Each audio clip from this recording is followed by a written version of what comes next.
Bon... Comment ils vont ? Aujourd'hui, messieurs et dames, prenez place. Nous allons parler de nouveautés récentes et moins récentes et d'une actualité un peu plus grave. Ça faisait ultra formel comme intro. C'est ça devenir adulte ? Non. Non. Moi... Allez, générique. Ça parle de briques. On commence tout de suite avec la news la plus sérieuse, on va parler de l'Ukraine. Tout le monde connaît la situation actuelle qui est clairement horrible. Je vais pas vous résumer la situation déjà parce que j'en suis bien incapable, et surtout parce que vous trouverez tout ce qu'il vous faut n'importe où sur internet. Si vous savez pas ce qui s'y passe, c'est pas normal. Sortez de votre grotte. Parce que si moi je suis au courant d'un fait d'actualité, c'est que tout le monde l'est. Bref, la fondation Lego a déclaré avoir fait un don de 110 millions de couronnes danoises, ce qui équivaut à un peu moins de 14 millions d'euros. Ce don ira aux enfants et familles victimes du conflit en Ukraine. Lego déclare: ce don est destiné à soutenir aussi bien l'effort humanitaire que l'éducation et la protection des enfants.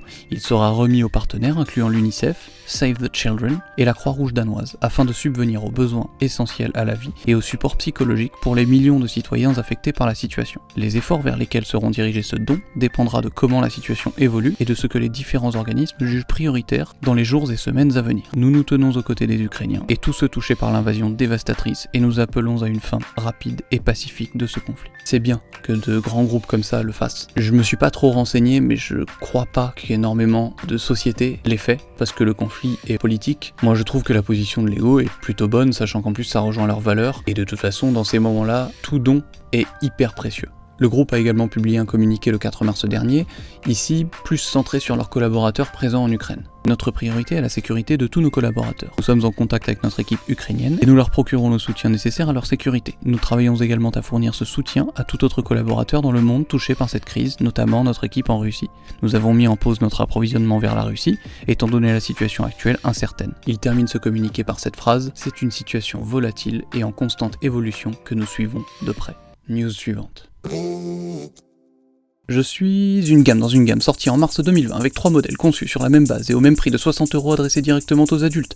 Je suis un succès immédiat, une rupture générale, ce qui pousse obligatoirement Lego à réitérer l'exploit un an après, mais inévitablement et tristement à augmenter ses prix de 10€ sur 2 des 3 nouveaux modèles. Nous sommes aujourd'hui en 2022 et je continue cette gamme sûrement très lucrative puisque toujours présente avec 3 nouveautés encore présentées en février et commercialisées quelques semaines plus tard. Véritable réussite dans la gamme Star Wars, je suis... les casques évidemment. Pourquoi une imitation de Julien Lepers ratée ? Je sais pas. Et j'ai oublié d'allumer la lumière. Nous parlons donc aujourd'hui de la gamme des casques Star Wars, véritable succès, justifié mais évident pour moi car ce sont de simples reproductions des casques iconiques de la licence. En 2020, ils sortent les casques de Stormtrooper, de pilote de TIE Fighter et de Boba Fett. Le moins mythique des trois, le pilote de TIE Fighter, est pourtant le plus réussi et le plus fidèle à l'original avec ces 2 gros tuyaux qui sortent là. Avec ces 2 gros tuyaux... je vais éviter de faire le geste. Le moins réussi, celui de Boba, alors que c'est le plus connu de tous. Personnage littéralement au centre de l'attention de tous les fans de Star Wars, y compris moi, c'est faux. Je m'en bats les steaks de ce personnage. J'ai jamais compris la hype qu'il y avait dessus, et d'ailleurs j'achèterai jamais son casque. Je l'ai jamais acheté. Quand j'ai eu l'appartement, il était déjà dedans. Comme les chats. En 2021, Lego remet le couvert. Forcément, ils ont déjà la structure interne et la base, il n'y a plus qu'à recouvrir et faire des nouveaux casques. En plus, ça se vend bien, alors pourquoi s'en priver ? Je ferais pareil, vraiment la même recette. Un casque dont on se bat royalement les couilles, un iconique et un insignifiant mais ultra réussi. Alors dans le désordre, ou pas.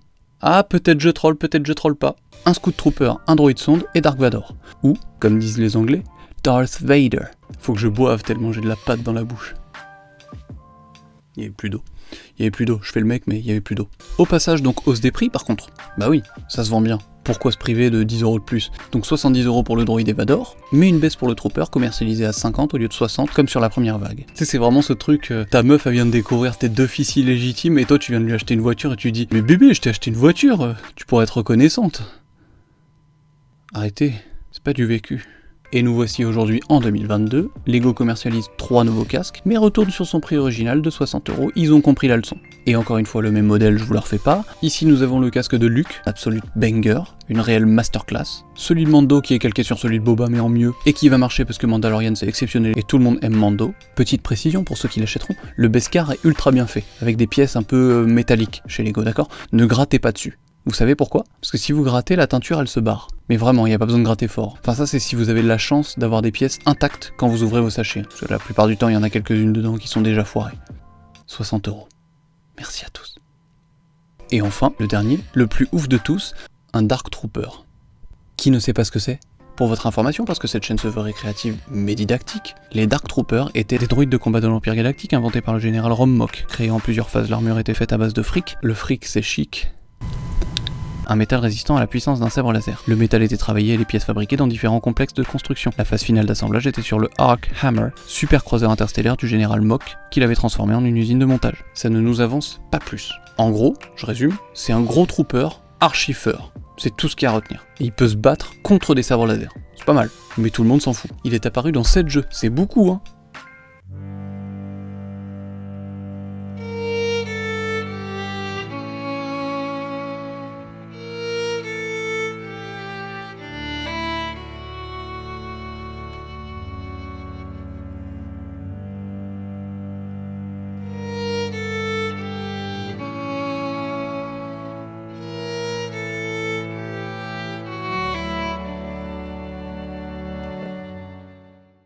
Est-ce que je vous ai donné celui qui était insignifiant mais ultra réussi? Oui, parce qu'il est hyper beau. Alors qu'on ne sait pas ce que c'est, je vous le rappelle. C'est juste un casque noir un peu en diagonale comme ça. Comme ça.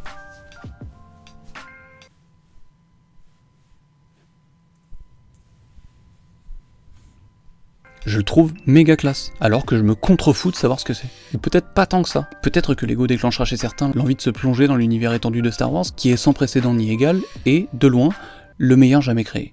Contrairement aux autres avis que j'exprime dans toutes mes vidéos, celui-ci n'est pas ouvert à débat. Cordialement, le créateur de cette chaîne. News suivante.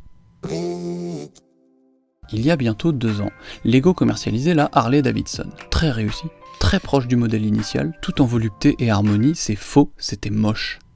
J'abuse un peu, mais l'un des reproches qui lui avait été fait était sur le manque de pièces chromées et de finesse. Je suis assez d'accord quand on compare avec la vraie moto, qui a de belles courbes, bien dessinées et qui brille de partout, et là il te colle des vieilles pièces Star Wars classiques grises, à chier, elles brillent pas du tout, et on dirait un gros sac, sur des roues quoi, avec un guidon, et c'est tout. Et un feu amont, et un pot d'échappement et un réservoir. Surtout que les pièces effet métal, ils connaissent. Je veux bien croire que ça coûte cher, mais là, si t'es pas foutu de sortir un modèle qui brille autant que le vrai, le sors pas juste. C'est pas grave. Personne t'en voudra, personne le saura. Bref, aujourd'hui encore, une bonne grosse moto de bonhomme, celle que tu sors le dimanche pour aller sillonner les belles routes de campagne en Toscane. Une marque italienne qui sent l'huile et qui vrombit quand on prononce son nom. Vespa. Non, je me fous de sa gueule, mais elle est hyper réussie, on la reconnaît tout de suite avec les petits détails comme le bouquet pour son ou sa chair est tendre. Le casque en dirait un mignon, mais il est très mignon. Sans jeu de mots à chier, vraiment, j'ai pas d'autres mots. Il est mims. Ah non, mais y a pas de vanne, hein. Vraiment elle est réussie. Attendez pas de vanne, elle est réussie. Je le pense. Pour ce qui est du prix, plus réellement de surprise, il y a tout ce qu'il faut, la licence, 1100 pièces, un prix de... Si vous avez vu mon autre vidéo, c'est évident, sinon c'est le moment juste ici. 100 €. Bah oui, à 100 pièces près, 1200 pièces, c'est pareil. Le modèle est assez imposant, on dirait pas comme ça, mais regardez par rapport à une main. Sinon, à part ça, pour ce qui est des petites caractéristiques de ce modèle, il vous accompagnera lors de vos meilleurs cafés. Il ira parfaitement dans un intérieur faussement bobo, uniquement constitué de mobilier original, design et vintage, chiné sur Vinted à 3 fois le prix qu'il vaut vraiment parce qu'en fait ça vient d'AliExpress. Il a l'air de sentir assez fort ou de faire assez peur, au choix, puisqu'une fois fini, il semble qu'il soit préférable de s'en tenir à bonne distance. Et enfin, si vous ne savez pas comment régaler la galerie de vos meilleures vannes, sachez que mettre le casque sur le guidon a l'air hilarant. On a fait le tour? Ah oui, un dernier truc. Si vous avez une petite bourse, sans mauvais jeu de mots, quoique, sachez qu'il existe un tout petit modèle d'amour, 10 fois moins cher, et déjà disponible sur le shop. 10 €. D'ailleurs, pour l'information, quand vous tapez Vespa dans la barre de recherche du site, c'est lui qui apparaît en premier. C'est dommage pour les ventes, non? Enfin, peut-être qu'après tout, la seule mission de Lego, c'est pas de nous prendre tout notre fric. Ouais, c'est intéressant. Leur but n'est pas qu'on succombe à leur marketing basé sur le rêve et la nostalgie. C'est vrai.